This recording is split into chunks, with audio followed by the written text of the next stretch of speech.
இந்த பூமியானது சத்துருடைய கையிலே ஒப்பு கொடுக்கப்பட்டு இருக்கிறது என்பதுதான். பிதாவாகிய தேவன் சர்வ வல்லமையுள்ள தேவன் தானே, அவர் ஏன் இவங்க கையில கொடுக்கணும் அப்படின்னு சொல்லி நம்ம யோசிக்க கூடும். ஆனா இது அவர்கள் அந்த விழுந்து போன தூதர்களுடைய ஒரு பகுதியிலே நம்மை அவர் கொண்டு சிருஷ்டித்திருக்கிறார். அதனால்தான் அந்த பூமி இந்த அதிபதியாக அவன் இருக்கிறான். அப்போ அவன் என்ன நோக்கத்திலே அவர் சிருஷ்டித்திருக்கிறார் என்று சொன்னால், இந்த மனிதன் நான் நம்புகிறேன் இவன் விழுந்து போக மாட்டான் என்று சொல்லி அவர் மனிதனை உருவாக்குகிறார். ஆனால் மனிதன் விழுந்து போகிறான்.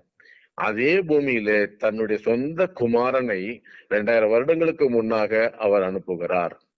அவர் பிசாசினால சோதிக்கப்படும் பொழுது அவர் விழுந்து போகவில்லை.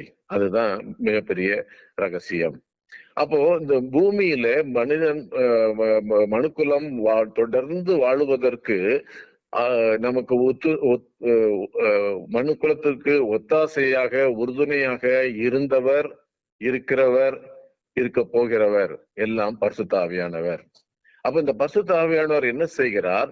ஆதாம் விழுந்தவுடனே தொடர்ந்து அவனோட கூட இருந்து அந்த அடுத்து வரக்கூடிய ஜனங்களை எல்லாம் பாதுகாத்து கொண்டு வருகிறார். நோவா காலத்திலே இந்த பூமி அழிக்கப்படும் பொழுது அதுல ஒரு குடும்பத்தை அவர் தேவன் காப்பாற்றும்படியாக அவர் கிரியை செய்கிறார். அந்த நோவா குடும்பம் காப்பாற்றப்பட்டது நிமித்தமாக நோவா குடும்பத்திலிருந்து தொடர்ந்து ஜனங்கள் மனுக்குலம் தன்னுடைய வாழ்க்கையை தொடரும்படியாக ஆபிரகாம் தேர்ந்தெடுக்கிறார்.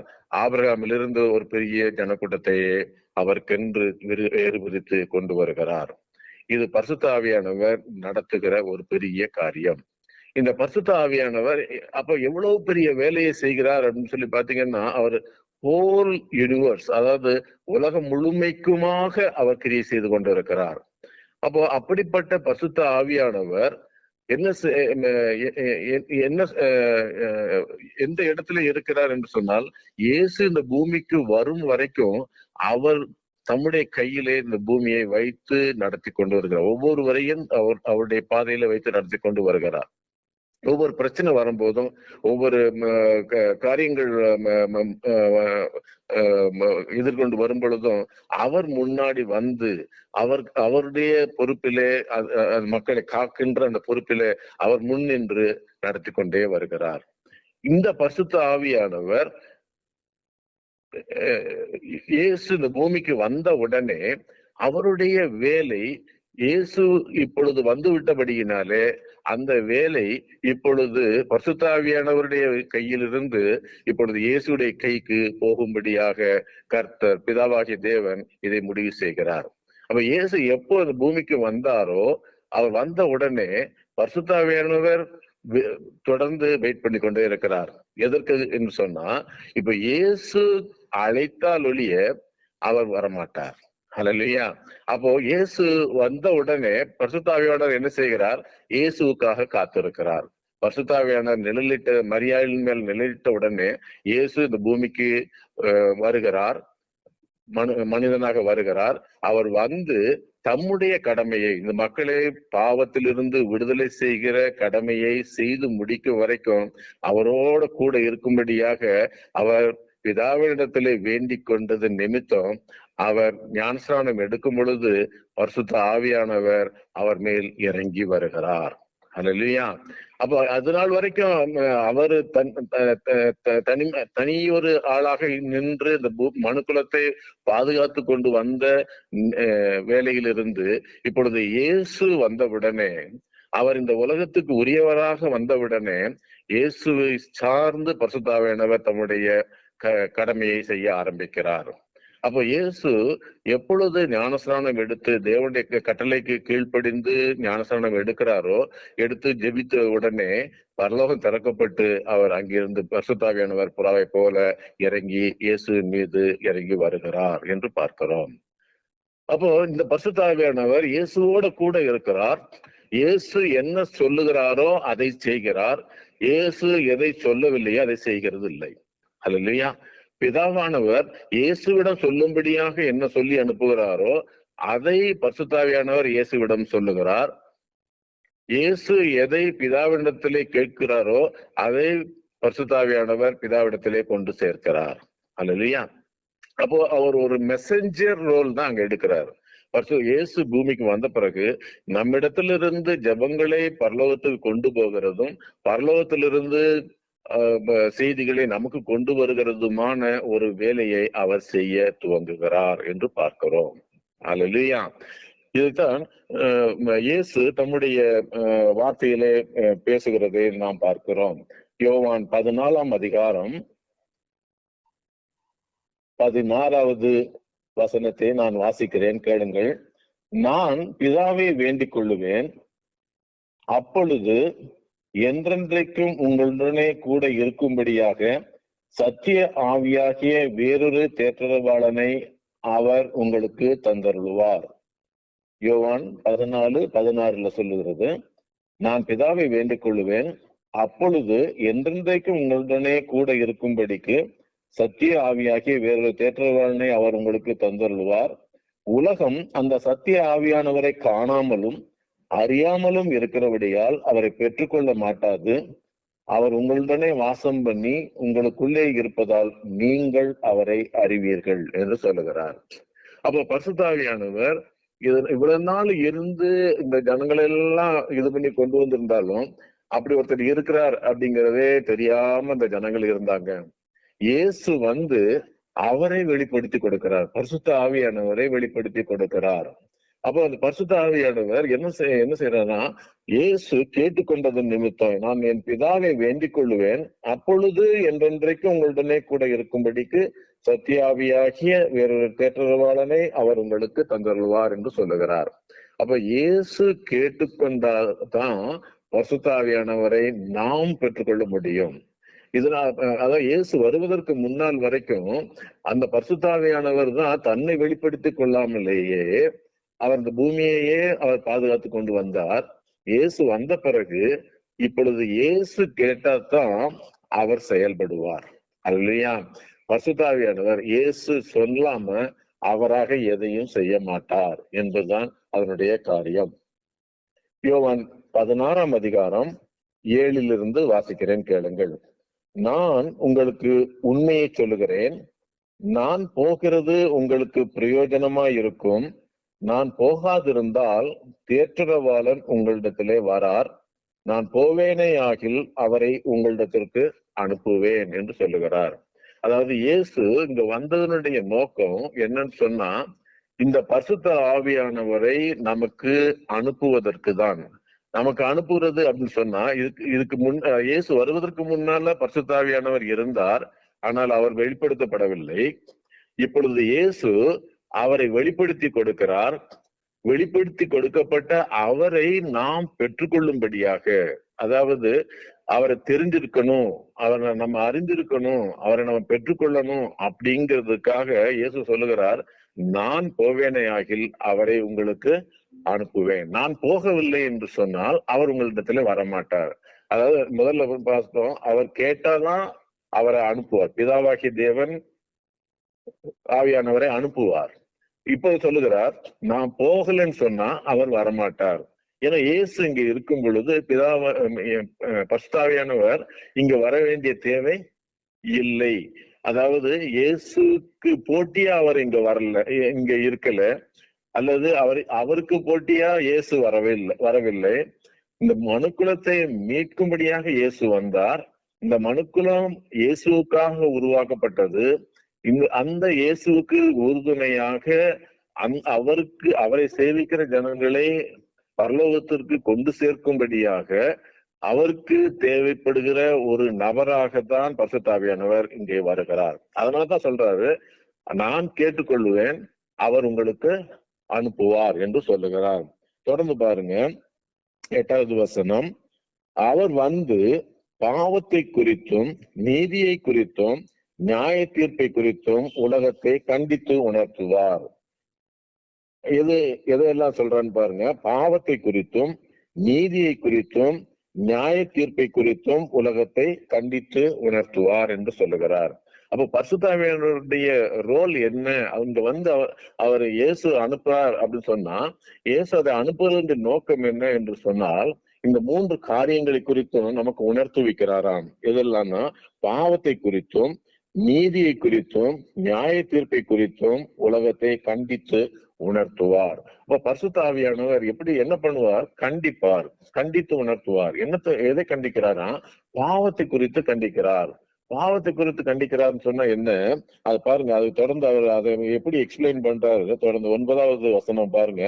அவர்கள் என்னை விசுவாசியாதபடியினாலே பாவத்தை குறித்தும். அப்போ இயேசு இந்த பூமிக்கு வந்தது நம்முடைய பாவங்கள் எல்லாம் மன்னிப்பதற்காக.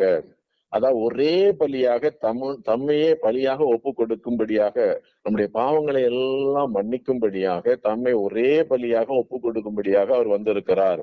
அப்போ இயேசு வந்திருக்கிறார் அப்படிங்கிறத ஏற்றுக்கொண்டாச்சுன்னு சொன்னா, இயேசு இந்த பாவங்களுக்காக மரித்தார் என்று யார் ஒருவர் அறிக்கை பண்ணுகிறாங்களோ அவங்களுக்கு அப்புறம் பாவம் கிடையாது. அதான் பாவத்தை குறித்து அவர் உணர்த்துவார். அந்த இயேசு ஏற்றுக்கொள்ளல அப்படின்னு சொன்னா அவங்களுக்கு பாவத்துல இருந்து மன்னிப்பு இல்லை.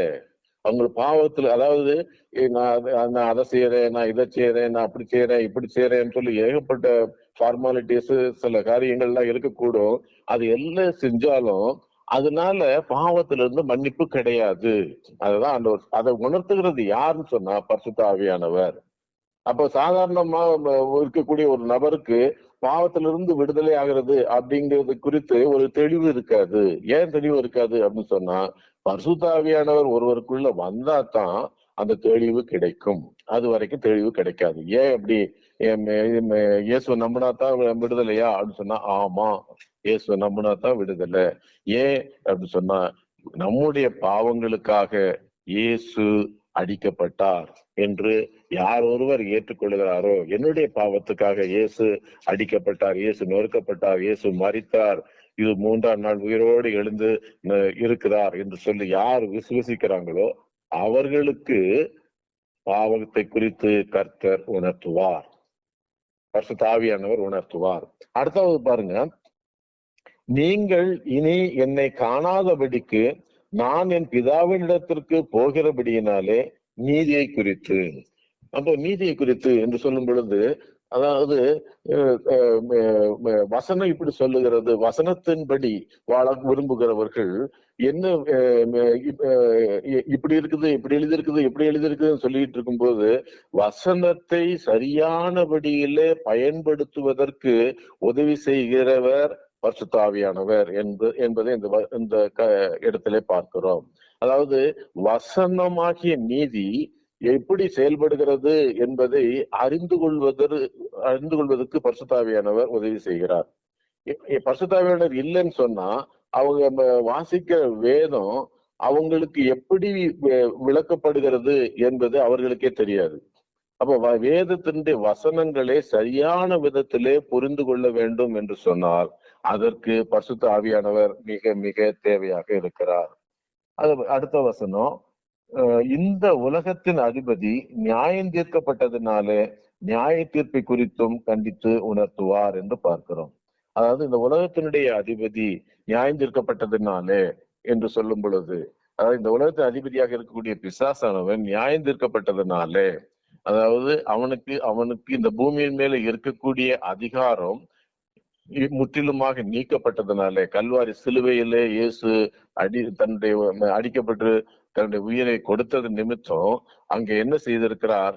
அவனை தோற்கடித்திருக்கிறார் என்று பார்க்கிறோம், வேதத்தின்படி பார்க்கிறோம். அப்போ நியாய தீர்ப்பு அவனுக்கு கொடுக்கப்பட்டு இருக்கிறது. அதாவது அவன் நம்ம மனுக்குலத்தின் மேல கொண்டு வரக்கூடிய எல்லா ஆக்கினைகளும், எல்லா பாடுகளும், பிரச்சனைகளையும் இயேசு என்ன செஞ்சிட்டாரு? முற்றிலுமாக முறித்து போட்டு விட்டார். அதாவது புதிய ஏற்பாடு, பழைய ஏற்பாடு என்று நம்ம பார்க்கிறோம்.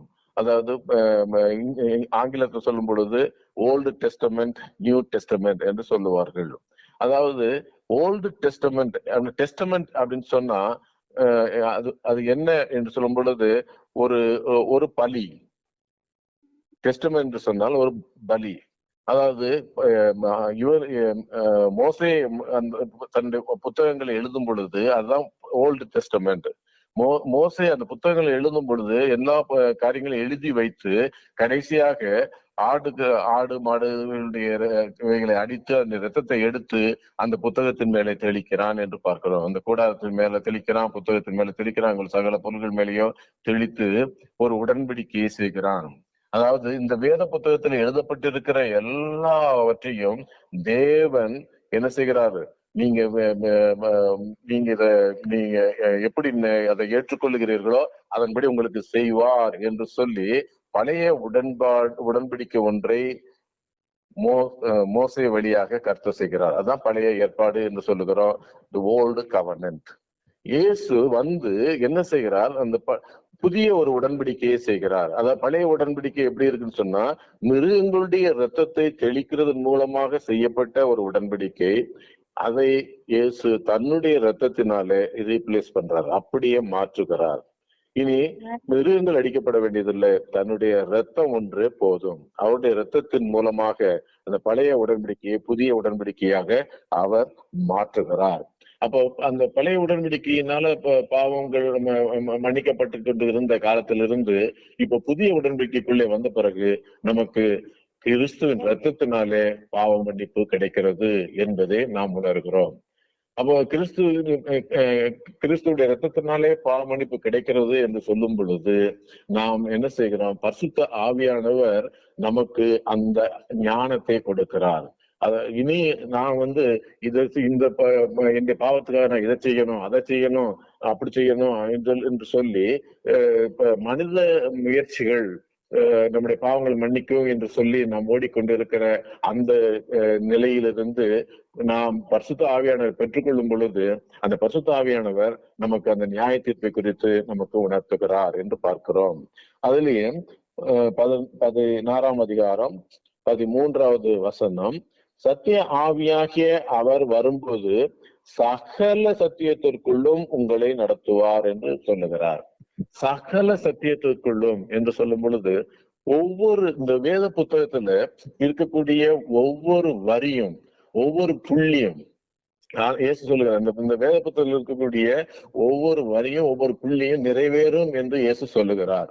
அப்படின்னா என்ன அர்த்தம், இதுல எழுதப்பட்டிருக்கிற எல்லா காரியங்களையும் எழுதி வைத்தவர் பரிசுத்த ஆவியானவர், எழுதும்படியாக ஆட்களை எழுப்பினவர் பரிசுத்த ஆவியானவர், எழுத வைத்தவர் பரிசுத்த ஆவியானவர், இது புக்கா நம்ம கையில இன்னைக்கு தவிழும்படியாக கொடுத்திருக்கிறவர் பரிசுத்த ஆவியானவர், அந்த மோசை காலத்திலே எழுத வைத்தவரும் அதே பரிசுத்த ஆவியானவர், தீர்க்கதரிசிகளை எழுப்பி அவர்களை வைத்து எழுத வைத்ததும் பரிசுத்த ஆவியானவர், அப்போஸ்தலர்களை வைத்து எழுத வைத்ததும் பரிசுத்த ஆவியானவர். அந்த பரிசுத்த ஆவியானவர் என்ன செய்வாராம், சகல சத்தியத்திற்குள்ளும் நடத்துவார் என்று சொல்லுகிறார். சகல சத்தியத்திற்குள்ளும் என்று சொல்லும் பொழுது இதெல்லாம் பைபிள்ல இல்லை என்று சொல்லுவதற்கு நமக்கு எந்த தகுதியும் இல்லை. மனுஷராக நமக்கு எந்த தகுதியும் இல்லை. ஏன்னு சொன்னா இந்த புத்தகத்துல எங்க என்ன எழுதி இருக்குது அப்படிங்கிறது அவருக்கு தான் தெரியும். அதாவது அதனுடைய அர்த்தம் என்ன என்பது அவருக்கு தான் தெரியும். அதாவது சில காரியங்கள் குறித்து இது ஏரோப்ளைன் பற்றி வேதத்துல இருக்குதா, ராக்கெட்டை பத்தி வேதத்துல இருக்குதா என்று சொல்லி கொண்டு சிலர் வேதனைவாதமா பேசக்கூடும். ஆனா எல்லா காரியங்களை குறித்தும், அதான் சகல சத்தியத்திற்குள்ளும், அதாவது சத்தியம் என்கிற நம்முடைய ஆவிக்குரிய தேவைகளை குறித்து ஆவியானவர் நமக்கு உணர்த்துவார். நமக்கு எது தேவை என்பதை குறித்து அவருக்கு தெரியும், அதை அவர் உணர்த்துவார். நம்ம அதாவது சகல சத்தியம் சொன்ன உடனே நம்ம உலக பிரகாரமான காரியங்களை இது பைபிளுக்குள்ள தேடி அது எங்க இருக்கிறது என்று கேட்டுக்கொண்டு இருப்பது வீண் வாதமாக மாறிவிடுகிறது. அப்ப நம்முடைய ஆவிக்குரிய தேவை, அதாவது பரலோகத்திற்கு நம்ம தகுதிப்படுத்துகிற தேவை என்ன இருக்கிறது என்பதை அந்த சத்தியங்களை எல்லாம் அவர் நமக்கு எடுத்து சொல்லுகிறார். எதை செய்யணும், நம்ம எதை செய்யக்கூடாது, எப்படி செய்யணும், என்ன செய்யணும் என்பதை குறித்தெல்லாம் அவர் நமக்கு விளக்கமாக சொல்லுகிறார்.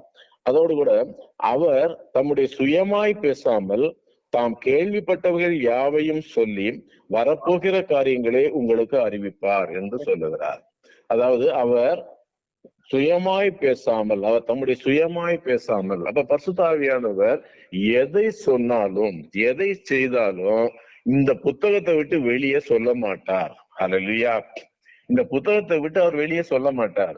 புத்தகத்துல இல்லாத ஒரு கருத்தை, புத்தகத்துல இல்லாத வெளிப்படுத்தப்படாத ஒரு கருத்தை ஒரு நபர் அல்லது ஒரு பாஸ்டரோ அல்லது ஒரு ஒரு வேத வல்லுநரோ யாரோ எவராக இருந்தாலும் சரி, இந்த புத்தகத்திலே இல்லாத, புத்தகத்திலே வெளிப்படுத்தப்படாத ஒரு காரியத்தை சொல்லுவாரானால் அது நிச்சயமாக கர்த்தருடைய காரியம் அல்ல, வேதத்தினுடைய காரியம் அல்ல என்பதை நாம் உணர்ந்து கொள்ள வேண்டும். ஏன்னா அவர் சுயமாக பேச மாட்டார். பரிசுத்தாவியானவர் என்கிட்ட ஸ்பெஷலா வெளிப்படுத்தி கொடுத்தாருன்னு சொன்னாலும் அது உண்மை கிடையாது. ஏன்னு சொன்னா பரிசுத்தாவியானவர் தம்முடைய சுயமாக எதையும் பேச மாட்டார் என்று சொல்லுகிறார். சுயமாக எதையும் பேச மாட்டார். அவர் உங்ககிட்ட பேசுறாரா, என்னிடத்துல பேசுகிறாரா, அதுக்கு இந்த வேதத்திலே அது இருக்கும். அது எங்க இருக்குது அப்படிங்கிறத நம்ம கண்டுபிடிக்கணும். முடியலன்னு சொன்னா அவர்கிட்ட தான் கேட்கணும். ஏன்னா புத்தகத்தை எழுதினவர் பரிசுத்த ஆவியானவர். அவரிடத்துல கேட்டாச்சுன்னு சொன்னா அவர் எந்த இடத்துல அது இருக்கு என்பதை நமக்கு வெளிப்படுத்துவார். அடுத்தவங்க நம்ம ஒருத்தரோட பேசுகிறோம்னு சொன்னா அவங்களுக்கு வெளிப்படுத்தணுங்கிற தேவை அவருக்கு இல்லை. ஆனா என்னிடத்துல பரிசுத்தாவியானவர் வெளிப்படுத்துகிறார் என்று சொன்னால் எனக்கு உரிமை இருக்கிறது. அந்த பரிசுத்தாவியானவர் இடத்துல கேட்பதற்கு உரிமை இருக்கிறது. ஆண்டவரே நீங்க இப்படி சொல்றீங்களே, இதுக்கு வேதத்துல எங்க இருக்குது என்று சொல்லி அவரிடத்திலே கேட்க எனக்கு உரிமை இருக்கிறது. அவருக்கும் நமக்கு சொல்லி கொடுக்க உரிமை இருக்கிறது. ஹல்லேலூயா. அப்போ நம்ம அவர்கிட்ட கேட்கும்போது, ஆண்டவரே இப்படி சொல்றாங்களே, ஆண்டவரே அந்த ஒரு பிரசங்கியார் ஒரு பிரசங்கத்துல இப்படி சொல்றாங்களே அப்படின்னு சொன்னா நம்ம உடனே நம்மோடு கூட இருக்க பரிசுத்தாவியான இடத்துல, ஆண்டவரே அவர் சொல்றது சரிதானா, அந்த வேதத்துல எங்க இருக்குது, எனக்கு கொஞ்சம் வெளிப்படுத்தி காட்டுங்க என்று சொன்னால் நிச்சயமாக வெளிப்படுத்தி கொடுப்பார். அது அவரிடத்திலிருந்து வந்த காரியமாக இருக்குமானால்.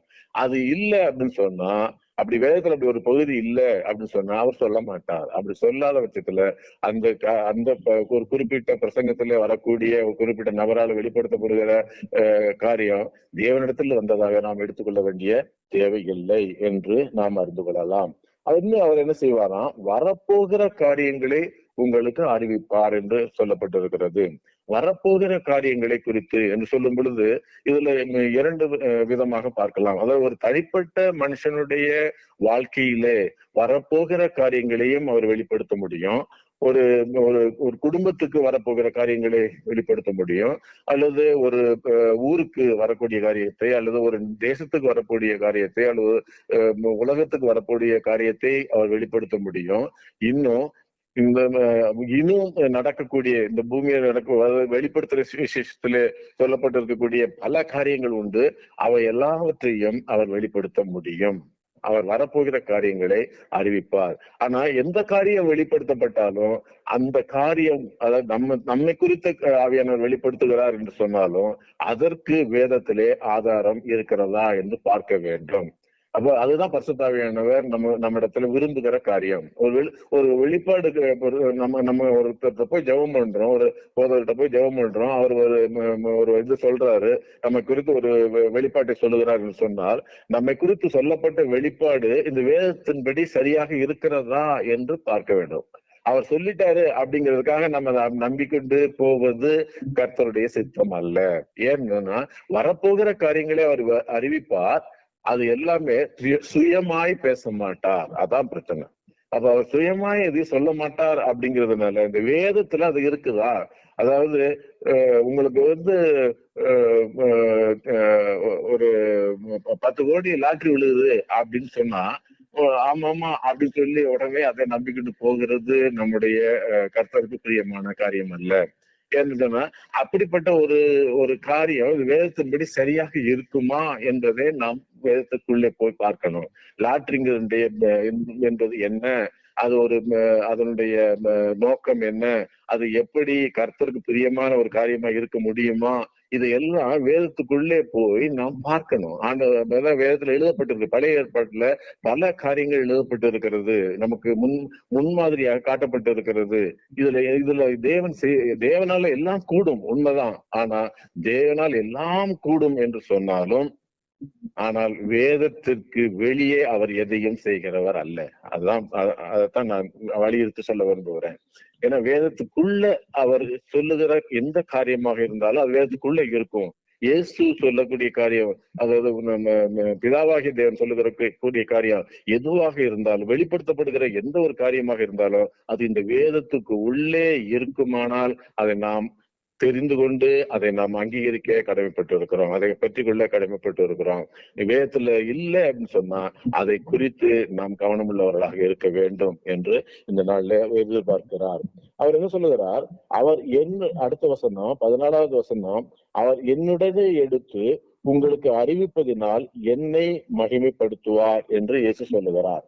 அவர் என்னுடையதில் எடுத்து, அதாவது இயேசு யார் என்று சொன்னால் வார்த்தையாகிய தேவன். இயேசு வார்த்தையாகிய தேவன். அவர் என்ன சொல்றாரு? அவர் என்னுடையதில் எடுத்து உங்களுக்கு அறிவிப்பதினால் என்னை மகிமைப்படுத்துவார். அப்ப நீங்க அவர் பரிசுத்தாவியோட உங்களிடத்துல பேசும்போது நம்மளுடைய கடமை என்ன சொல்றாரு? கடமை எதுன்னு சொல்றாரு இயேசுப்பா? என்ன சொல்றாங்கன்னு பார்த்தா, நீங்க கேட்கணும். அது எங்க இருக்கு? இந்த வேத புத்தகத்துல எங்க இருக்கு அப்படின்னு சொல்லி கேட்கணும். இந்த வசனம், ஒவ்வொரு வசனமும் இயேசுவை நமக்கு காண்பிக்கிறது. அவ என்னுடைய எதில் எடுத்து, அப்ப வேதத்துல இருந்து எடுத்து, இந்த வேத புத்தகத்திலிருந்து எடுத்து அவர் என்ன செய்வாராம்? பரிசுத்த ஆவியானவர் நமக்கு காட்டுவா. வேதத்திலிருந்து எடுத்து அவர் என்னுடையதிலிருந்து எடுத்து உங்களுக்கு அறிவிப்பதினால் என்னை மகிமைப்படுத்துவார். அதுதான் தேவனுக்கு மகிமை. அப்ப பரிசுத்த ஆவியானவர் நமக்கு அதை வெளிப்படுத்தி கொடுக்கிறவராக இருக்கிறார் என்று பார்க்கிறோம். அப்போ இந்த பரிசுத்த ஆவியானவர் நம்ம இடத்துல வரும் பொழுது நமக்கு பல காரியங்களை வெளிப்படுத்தி கொடுக்கிறார். அப்ப இந்த பரிசுத்த ஆவியானவர் எவ்வளவு முக்கியம் சொல்லி பாருங்க. அவர் எவ்வளவு, அதாவது பரிசுத்த ஆவியானவர் யார் என்று சொல்லும் பொழுது பெனிகின் போதகர் பெனிகின் சொல்றாங்க, ஜீசஸ் அன்லிமிட்டெட் அப்படின்னு சொல்லுவார். ஜீசஸ் அன்லிமிட்டெட், அதாவது இயேசு அளவிட முடியாத இயேசு. அல்லது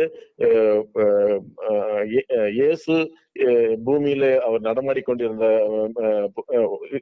இருக்கும் பொழுது அவர் ஒரு லிமிட்டுக்குள்ள இருக்கிறார், சரீரத்துல இருக்கிறார். அவர் பரலோகம் போய் அங்கிருந்து பரிசுத்த ஆவியானவர் நமக்கு அனுப்பும் பொழுது அவர் பரிசுத்த ஆவியானவராக இங்க வருகிறார். அவரே பரிசுத்த ஆவியானவராக இங்க வருகிறார் என்று வேதம் நமக்கு சொல்லுகிறது. சோ அதனால நம்ம என்ன பார்க்கிறோம்? பரிசுத்த ஆவியானவரை நாம் இயேசு, அளவிட முடியாத இயேசுவாக நம்ம பார்க்கிறோம். ஹல்லேலூயா. அப்போ இந்த பரிசுத்த ஆவியானவர் இப்பொழுது நம்மோட கூட இருக்கிறார், இந்த பூமியிலே நம்மோட கூட இருக்கிறார். அவரை விசுவசிக்கிற ஒவ்வொருவரும் கூட அவர் இருக்கிறார். அந்த அபிஷேகத்தை பெற்றுக் கொண்டிருக்கிற, பரிசுத்த ஆவியானோட அபிஷேகத்தை பெற்றுக் கொண்டிருக்கிற நம் ஒவ்வொருவரோடும் கூட அவர் இருக்கிறார். இயேசு நம்மோடு கூட இருக்கிறார், பரிசுத்த ஆவியானவர் நம்மோடு கூட இருக்கிறார். அவங்க ரெண்டு பேர் நம்ம கூட இருக்கும்போது பிதாவாகிய தேவனும் நம்மோட கூட இருக்கிறார். அப்போ 3 பேர் இருக்கிற இடம் தான் பரலோகம். பிதா, குமாரன், பரிசுத்த ஆவியானவர் 3 பேர் இருக்கக்கூடிய இடம் தான் பரலோகம். உங்க வீட்டுல இவங்க 3 பேர் இருக்கிறாங்கன்னா உங்க வீடு பரலோகம். உங்க உள்ளத்துல அவங்க இருக்கிறாங்கன்னா நீங்க பரலோகமாக இருக்கிறீர்கள் என்று அர்த்தம். அப்ப பரிசுத்த ஆவியானவர் நமக்குள்ள இருக்கிறார் அப்படின்னு சொன்னாலே இயேசு உங்களுக்குள்ள இருக்கிறார். நல்லா புரிஞ்சுக்கிடுங்க. அப்போ இந்த பரிசுத்த ஆவியானவர் இருக்கிறார் என்பதை உணர்வதற்கு தான் அந்த அபிஷேகத்தை கொடுக்கிறார். நீங்க அபிஷேகத்துல நிரம்புறீங்கன்னு சொன்னா நீங்க ஒண்ணு புரிஞ்சுக்கிடணும். அபிஷேகத்துல நிரம்புறீங்கன்னா நீங்க இயேசு உங்களுக்குள்ளே வருகிறார் என்று அர்த்தம். இயேசு உங்களுக்குள்ளே இருக்கிறார், பரிசுத்த ஆவியானவர் உங்களுக்குள்ளே இருக்கிறார் என்று சொன்னார், பிதாவாகிய தேவனும் உங்களுக்குள்ளே இருக்கிறார். இந்த பரலோகம் உங்களுக்குள்ளே வந்து விட்டது என்று பரலோக ராஜ்யம் சமீபமாய் இருக்கிறது என்று இயேசு சொன்னதுடைய அர்த்தம் அதுதான். அதனால பிரியமானவர்களே, இந்த அபிஷேகத்தை ஒவ்வொரு நாளும் ஒவ்வொரு நிமிடமும் நாம் பெற்றிருக்கிறவர்களாக இருக்கணும், உணர்ந்து கொண்டு இருக்கிறவர்களாக இருக்கணும். அப்படி இருக்கும் பொழுது சத்துரு கொண்டு வருகிற எந்த போராட்டமாக இருந்தாலும் சரி நாம் வெற்றி கொள்ள முடியும். எனவே பிரியமானவர்களே, இந்த நாள்ல பரிசுத்த ஆவியானவர் குறித்து நாம் தெரிந்து கொண்டிருக்கிறோம். தொடர்ந்து பல காரியங்களை குறித்து நாம் தொடர்ந்து தியானிக்கலாம்.